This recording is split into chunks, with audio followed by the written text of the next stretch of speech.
नमस्कार। अमन study point पर आप लोगों का हार्दिक स्वागत है। आज के इस वीडियो में हम कुछ अति महत्वपूर्ण प्रश्नों पर भूगोल के चर्चा करने वाले हैं। तो बिना देर के हुए आइए शुरुआत करते हैं।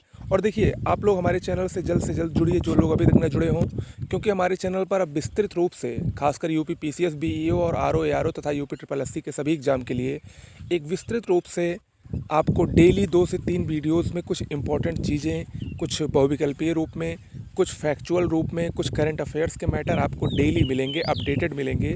तो आपका वो आने वाले सभी एग्जाम में बहुत फ़ायदा उससे आपको मिलेगा। तो उसके लिए आप लोग हमारे साथ जल्द से जल्द जुड़िए। इसके अलावा अगर जीएस, हिंदी और करंट अफेयर्स की बेहतरीन पीडीएफ नोट्स चाहिए, खासकर सिविल सेवा परीक्षा के लिए, तो आप लोग हमारे व्हाट्सएप नंबर, जो कि डिस्क्रिप्शन बॉक्स में दिया गया है, उस पर मैसेज करके सैंपल नोट्स लिखकर संपर्क कर सकते हैं। चलिए शुरुआत करते हैं। निम्नलिखित में से कौन दक्षिण भारत का पर्वतीय क्षेत्र नहीं है? इन चारों ऑप्शनों में से अब तक आप लोगों ने इसको देख लिया होगा। इसका जो सही जवाब होगा वो होगा ऑप्शन सी, मन्नार कोई पर्वतीय क्षेत्र नहीं है, बल्कि ये एक खाड़ी है। ओके, मन्नार की खाड़ी। अगला है, पृथ्वी की सबसे लंबी पर्वतमाला कौन सी है? पृथ्वी की सबसे लंबी पर्वतमाला कौन सी है? देखिए, पृथ्वी की जो सबसे लंबी पर्वतमाला है वो एंडीज पर्वत है। ऑप्शन ए इसमें सही होगा, एंडीज पर्वत। एंडीज पर्वत पूरे विश्व की ही नहीं, एंडीज पर्वत दक्षिण अमेरिका की ही नहीं, बल्कि पूरे विश्व की सबसे लंबी पर्वतमाला है और इसका विस्तार लगभग 6100 किलोमीटर है। अगला है, निम्न देशों में से किस देश में कोई भी खनिज निक्षेप नहीं है? इन चारों देशों में से एक ऐसा देश जो कि है स्विट्ज़रलैंड, इसमें अभी तक खनिजों के कोई भी निक्षेप पता नहीं लगाए गए हैं, अर्थात इसमें कोई भी खनिज नहीं पाए जाते हैं। अगला है, कुम्हारिया नामक प्रस्तावित न्यूक्लियर पावर प्लांट किस राज्य से संबंधित है? कुम्हारिया पावर प्लांट ये हरियाणा से स्थित है। हरियाणा में इसका निर्माण किया जा रहा है। ऑप्शन सी इसमें सही होगा। अगला है, कौन सी गैस हरित गृह प्रभाव यानी ग्रीन हाउस इफेक्ट के लिए मुख्य रूप से उत्तरदायी है? ग्रीन हाउस इफेक्ट या हरित गृह प्रभाव, इसके लिए सबसे अधिक उत्तरदायी जो गैस है वो है CO2 यानी कार्बन डाइऑक्साइड। देखिए, ग्रीन हाउस गैसों के लिए काफ़ी गैसें उत्तरदायी होती हैं। खासकर जब 1997 में क्योटो प्रोटोकॉल आया था, तो उसमें 6 ग्रीन हाउस गैसों की पहचान हुई थी, यानी 6 ऐसी गैसें जो ग्रीन हाउस इफेक्ट को सबसे ज़्यादा बढ़ाती हैं। उसमें CO2 थी, क्लोरोफ्लोरोकार्बन थी, सल्फ़र के ऑक्साइड वगैरह थे, तो ये सब थी। लेकिन इन सब में सबसे अधिक जो उत्तरदायी है वो कार्बन डाइऑक्साइड होती है। ओके, अगला है, देश का पहला अल्प आधारित एकीकृत इस्पात संयंत्र कौन सा है?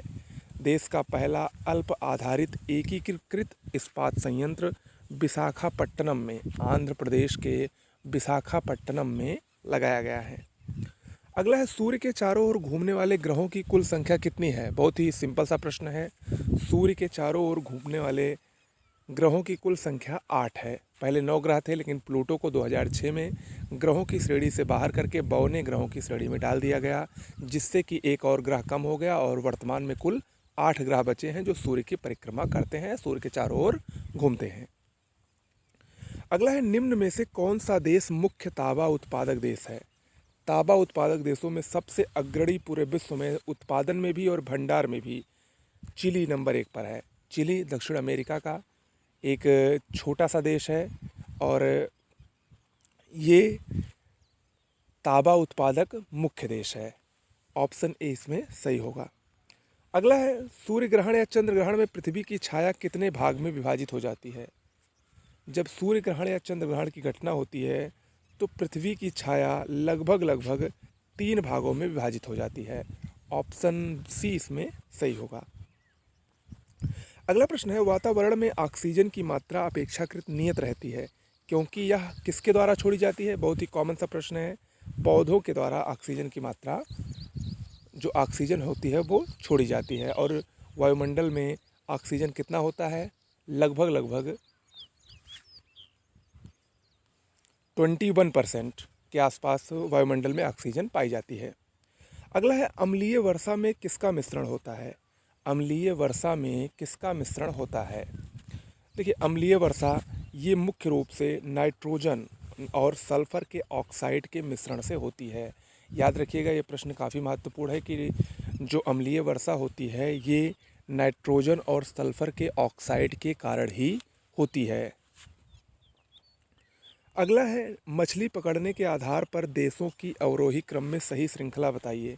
कौन सा देश सबसे अधिक मछली पकड़ता है और कौन सा देश सबसे कम, इन तीनों में से आपको इसको बताना है। इसका जो सही जवाब होगा वो होगा ऑप्शन बी।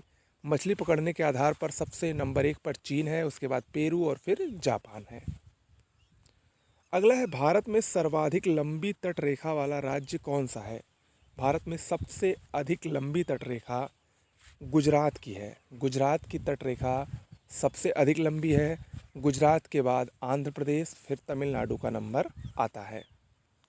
अगला है एक स्थल डमरू मध्य क्या है? स्थल डमरू मध्य क्या होता है?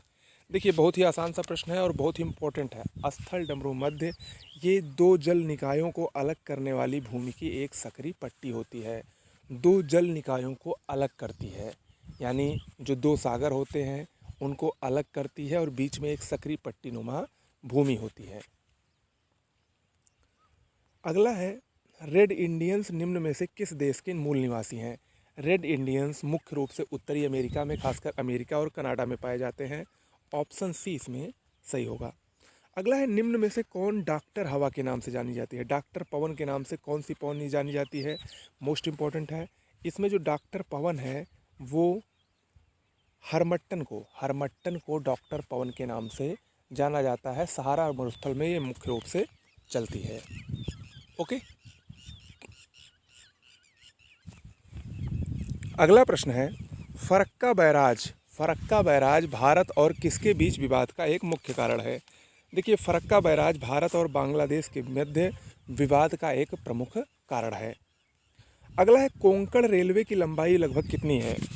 कोंकण रेलवे ये लगभग 741 किलोमीटर लंबा है। कोंकण रेलवे मुख्य रूप से महाराष्ट्र के रोहा से ये बेंगलुरु तक, कर्नाटक तक होकर केरल तक, कर्नाटक से होकर ये केरल तक लगभग जाता है कोंकण रेलवे।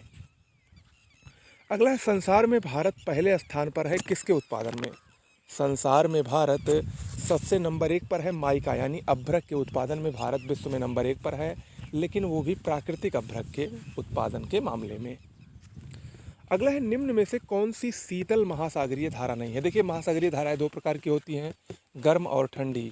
तो इन सभी में से अगर आप लोग देखेंगे तो कनारी की धारा एक ठंडी महासागरीय धारा है और शेष जो तीनों हैं वो गर्म महासागरीय धारा है।